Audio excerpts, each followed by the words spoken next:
Who you gonna call? Apparently Lorne Michaels, who these days casts a shadow over the comedy community as long as Judd Apatow. And it seems these two comedy titans are going to combine forces, or at least talent pools, when it comes to the all-new, all-female Ghostbusters.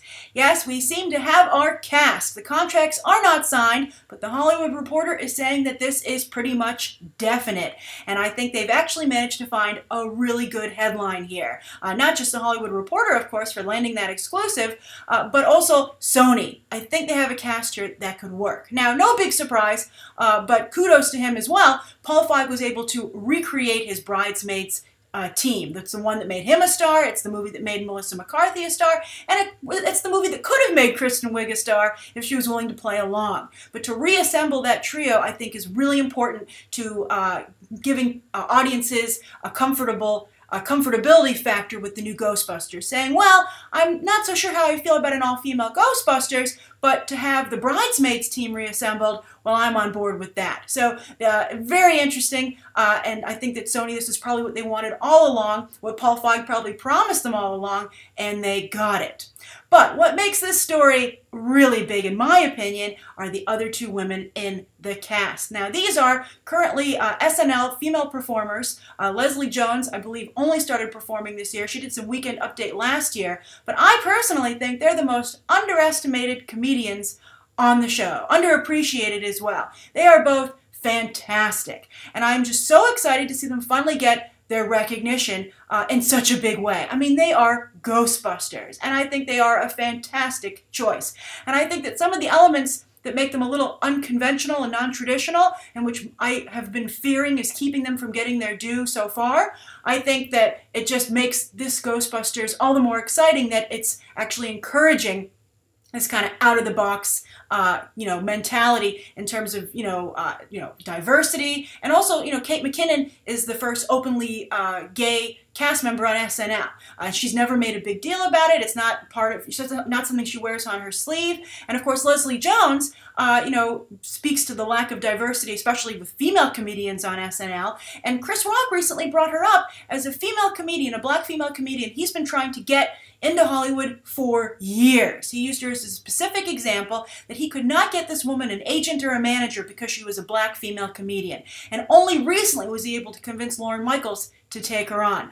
Well, Chris Rock, it looks like he has gotten Leslie Jones all the way. I would say that having these two women in Ghostbusters, to me, is as big a deal as Gwendolyn Christie and Lupita Nyong'o joining Star Wars. I mean, talk about breaking the old Hollywood stereotypes about how women are supposed to be on film. I think this is very exciting, and while I actually don't like the Lorne Michaels monopoly, he controls all the late night shows pretty much right now, at least on NBC, and also all the hosts often for the awards shows. Tina Fey and Amy Poehler are his duo. They do a great job, but I don't like a sameness and almost like a mob mentality in the comedy community. But I think for once, and no more than once, but this is one of the rare times it's worked, and some really fantastic talent has found its way to the top. Now, I'm now very excited about this. Am I still concerned about having an all-female Ghostbusters team? I do have my reservations. I want to make sure everybody feels included. Now, someone could counter, well, hey, it was all guys the first few times around, right, and everybody felt included. But I would say Sigourney Weaver had a very strong role, certainly in the Ghostbusters, mythos, the world, even maybe not down the line. But then, even Janine the Secretary came on as a pretty big role, originally played by Annie Potts. So if they can get a strong male character, and a male Annie Potts would be good, but a male character on the level of Sigourney Weaver's character, Dana, I think that would be crucial and the final element in place to make this, I think, perhaps an astounding success. I think this has at least the ability to be as successful as Bridesmaids. But I love it. I'm so excited. Kudos to the whole team for thinking outside the box. And also, I'm curious what you guys think. Are you as excited as I am?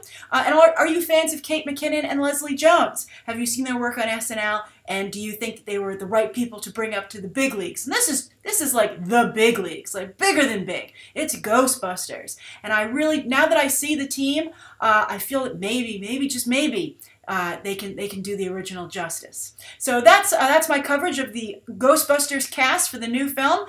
Please share your own thoughts down below, and thank you so much for tuning in. And you can check out some more episodes right now.